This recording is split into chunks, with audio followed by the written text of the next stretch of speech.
പതിവ് തെറ്റിക്കാതെ 46-ാം വർഷവും അഷ്ടമി രോഹിണി നാളിൽ കണ്ണനെ കണ്ടുതൊഴാൻ പാലക്കാട് നിന്നും കാൽനടയായി ഗുരുവായൂരിലേക്ക് ഭക്തസംഘം യാത്ര തിരിച്ചു. പാലക്കാട് ജില്ലയിലെ എലപ്പുള്ളിപ്പറയിൽ നിന്നാണ് 41 അംഗങ്ങളുള്ള സംഘം ഗുരുവായൂരിലേക്ക് പോകുന്നത്.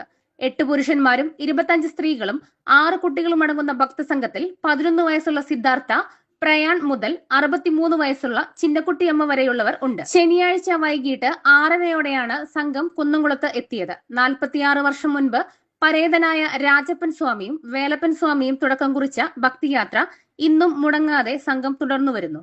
ഇത്തവണ കെ ഗണേശൻ ഗുരുസ്വാമിയുടെ നേതൃത്വത്തിൽ സെപ്റ്റംബർ 10-ാം തീയതി ബുധനാഴ്ച വൈകിട്ട് 6 മണിക്ക് പാലക്കാട് എലപ്പുള്ളിപ്പാറയിൽ നിന്നാണ് യാത്ര ആരംഭിച്ചത്.